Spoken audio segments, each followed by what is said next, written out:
అందరికీ నమస్కారం అండి. నేను మీ రాధిక. మాఘమాసంలో 15వ రోజు మాఘ పురాణంలో 15వ అధ్యాయము తెలుసుకుందాము.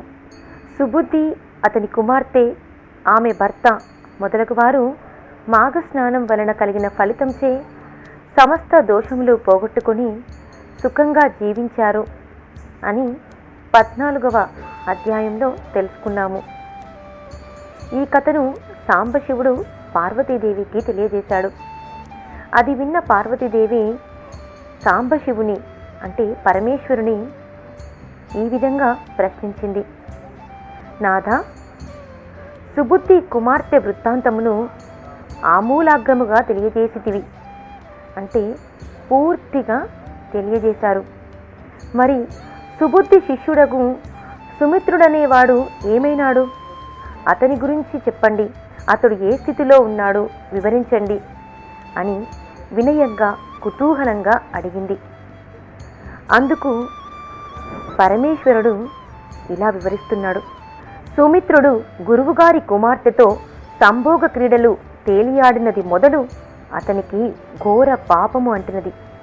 తాను చేసిన పాపమునకు ఫలితమును అనుభవించుచుంటిని కదా అని పశ్చాత్తాప మనస్కుడై గురువుగారి వద్దకు పోయి గురువు పాదములపై పడి, గురువర్య, నేను మహాపాపినైతిని.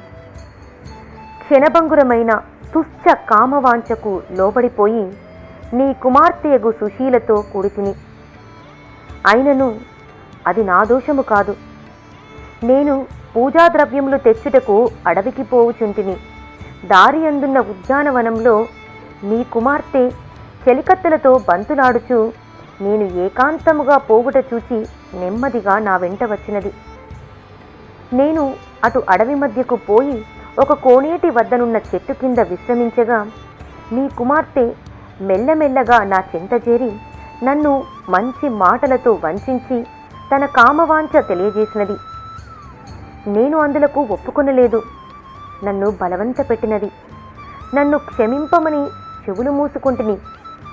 ఇక లాభం లేదని నాతో నీవు సంభోగించకుంటే నీ ఎదుటనే ప్రాణత్యాగమును ఉనరించుకుందును అని చెప్పుసరికి నాకు భయము కలిగి, నిజంగా ఆమె ప్రాణత్యాగమే చేసుకున్నచో మీరు నన్ను తప్పక దండించదరని తలచి ఆమెతో క్రీడించి ఆమె వాంఛను తీర్చితిని.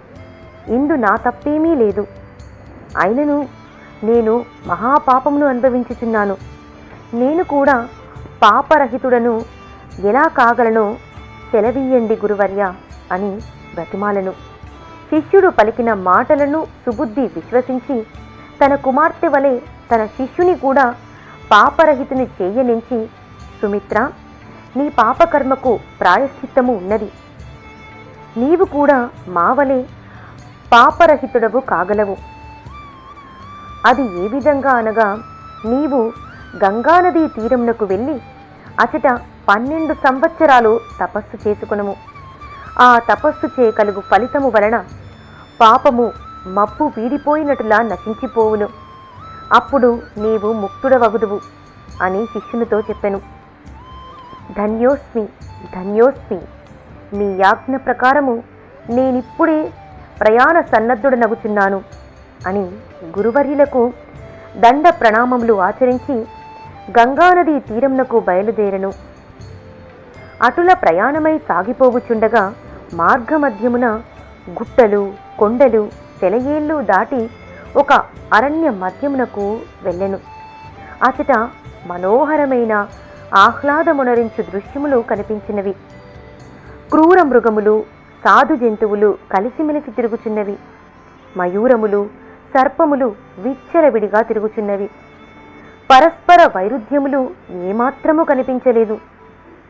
అంటే జంతువులైనప్పటికీ ఒకరినొకరు పోట్లాడుకోవడం కానీ అలాంటివి ఏమీ కనిపించలేదు. అందరూ కలిసిమెలిసి ఉన్నట్టుగా కనిపించింది.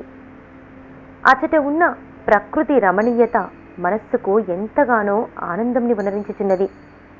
అట్టి ప్రాంతమందు ప్రయాసబడలిక తీర్చుకొందునని ఒక వటవృక్షము కింద విశ్రమించి నలుదిశలా పరికించి చూడగా ఒక ఆశ్రమము కనిపించినది. వెంటనే లేచి ఆ ఆశ్రమం వద్దకు వచ్చి తొంగి చూడగా ఆ ఆశ్రమంలో కొంతమంది పురుషులు, స్త్రీలు, బాలికలు కాషాయ వస్త్రములు ధరించి రుద్రాక్ష మాలలను త్రిప్పుచు శ్రీమన్నారాయణుని ఫల పుష్ప ధూప దీప నైవేద్యములతో పూజించుచు మాఘ పురాణ పఠనం చేయుచుండిరి. మధ్య మధ్యలో శ్రీహరి విగ్రహంపై అక్షింతలు వేసి హరిహరి అని బిగ్గరగా కేకలు వేయుచు భక్తి శ్రద్ధలతో ఆనందోత్సాహములతో పూజ చేయుచుండిరి. ఆ దృశ్యమంతటిని సుమిత్రుడు కనులారా చూచెను. పూజ పూర్తయిన తర్వాత అందరూ ప్రసాదం సేవించిరి. బయట కూర్చొని ఉన్న సుమిత్రుడికి కూడా ప్రసాదము ఇవ్వగా, స్వామి, మీరు ఆచరించిన వ్రతము ఎట్టిది? దీనివలన ఫలితమేమి కలుగును? దీనివలన మనుజుడు పాపరహితుడగునా? ఈ నా సంశయములను తీర్చవలసినదిగా వేడుకొనుచున్నాను అని వినయముగా ఆ మునిసత్తములను అడిగెను. పాపములచే పీడించబడుచున్న సుమిత్రుని ప్రార్థన విని అచట ఉన్న మనుజులందరూ మాఘమాసమందు ఆచరించవలసిన ధర్మములను అతనికి వివరించుటకుగాను వారిలో ఒకరిని నియమించిరి. అంతటా ఆ మునికుమారుడు సుమిత్రునితో మాఘమాస మహత్యమును ఇట్లు వివరించెను. విద్యార్థి, మేము చేసినది మాఘమాసమందు ఆచరించవలసిన మాఘమాస వ్రతము. ఈ వ్రతము చేయుట వలన ఎటువంటి పాపములు చేసినను వాటినన్నింటినీ నశింపజేయును. అనగా రౌరవాది నరకబాధలు వెంటాడుచున్నప్పటికీ ఈ వ్రతము చేసినంత మాత్రమున అవి అన్నీయూ పెనుగాలికి ఎండుటాకులు ఎగిరిపోవునట్లుగా పాపములన్నీయూ నశించిపోవును. మాఘమాసంలో సూర్యుడు మకర రాశిలో ఉండగా ప్రతిదినము సూర్యోదయ సమయమునందు ఒక నది యందు ఏ మనుజుడు స్నానం చేయునో అట్టి మనుజుడు శ్రీహరికి ప్రియుడగును. ఎట్టి దోషము లేకుండా శ్రీహరిని పూజిస్తూ మాఘ పురాణమును వినుచు ఆ మాఘమాసమంతయు నదీ స్నానమునర్చువారు వైకుంఠవాసులగుదురు. అలా చేయనివాడు, అసత్యంలాడువాడు, పెద్దలను గురువులను గౌరవించనివాడు, భక్తులను చూచి ఎగతాళి చేయువాడు, పరస్త్రీలను బలాత్కరించి చెరచువాడు, చోరత్వము చేయువాడు, బ్రహ్మహత్య చేయువానితో సమానుడు. అటులనే ఇండ్లు తగులబెట్టుట, అబద్ధ సాక్ష్యములు చెప్పుట, జన సమూహములు ఉన్న చోట మలమూత్రములను విడుచుట, గుర్రములను, పశువులను, కన్యలను ఇతరులకు అమ్ముట మొదలగునవి చేయువారు కూడా బ్రహ్మహత్య చేసిన వారితో సమానం. మరియు దైవ సంబంధమగు ధనమును అపహరించువాడు, ఏ పుణ్యదినములలోనైనా శుచిగా స్నానము చేసి దేవుని ప్రార్థించనివాడు, దానము ఇచ్చెదనని వాగ్దానము చేసి ఇవ్వనివాడు, బంగారము, వెండి, రత్నములు, సాలగ్రామములు దొంగిలించువాడును, జాతి భ్రష్టులై జార చోరత్వములు చేసి వేశ్య ఇంటికి తిరుగువాడు, వీరందరూ బ్రహ్మహత్యాది మహాపాతకములు చేసిన వారితో సమానులగుదురు. ఇవిగాక అన్న భార్యను, సోదరుని భార్యను, గురువు భార్యను, స్నేహితుని భార్యను కూడి రతిసల్పువాడును, తనకన్నా వయసులో పెద్దది అగు స్త్రీతో రతి క్రీడలు సల్పువాడును, జీవహింసలు చేయువాడును, బీద ప్రజలను హింసించువాడును, దోపిడీలు చేయువాడును, ఇలా వీరందరూ కూడా మహాపాతకులు. అట్టివారు కూడా బ్రహ్మహత్య చేసిన వారితో సమానులు. ఇవిగాక తల్లిదండ్రులను హింసించువాడును, వివాహ సంబంధములు చెడగొట్టువాడును, నోరు లేని పసిపాపలను దొంగిలించి ఇతరులకు అమ్మువాడును, శరణుజొచ్చిన వారిని దండించువాడును, ధర్మకార్యములకు విఘ్నములు కలిగించువాడును, పరధనం అపహరించువాడును, చేసిన మేలు మరచిన కృతజ్ఞుడును, తాను తీర్థయాత్రలు చేయక అట్లు చేసిన వారిని చూచి ఎగతాళి చేయువాడును, ఇంకా వీరందరూ కూడాను బ్రహ్మహత్య చేసిన వారితో సమానులగుదురు. కావున మేము ఆచరించిన ఈ మాఘమాస వ్రతము చేయుట వలన మాకు ఏమాత్రము కూడా పైన చెప్పిన మహాపాతకములలో ఏ ఒక్కటి ఉన్నను అవి నశించిపోవును. ఇది ముమ్మాటికి నిజం. అందుచేతని మేమందరము మాఘమాస వ్రతము భక్తి శ్రద్ధలతో ఆచరించుచున్నాము. మాఘమాసం ప్రారంభం కాగానే సూర్యుడు ఉదయించిన కొద్దిసేపటికి నదికి పోయి స్నానము చేసి సూర్యునికి నమస్కరించి నీళ్లు విడవవలను. తరువాత విష్ణు మందిరమునకు పోయి శ్రీహరికి పూజ చేసి తులసీ తీర్థము ప్రసాదముగా పుచ్చుకునవలెను. ఆ విధంగా మాసమంతయు ఏ మనుజుడు ఆచరించునో అట్టివాడు అశ్వమేధ యాగము చేసినంత ఫలితమును పొందును. మాఘమాసమునకు శ్రీహరియే అధిదేవత కావున ఈ మాసమందు ఆచరించిన స్నానం వలన కలుగు ఫలమునిచ్చువాడు అతడే కనుక ఆ వైకుంఠవాసుడగు శ్రీహరిని పూజించవలను.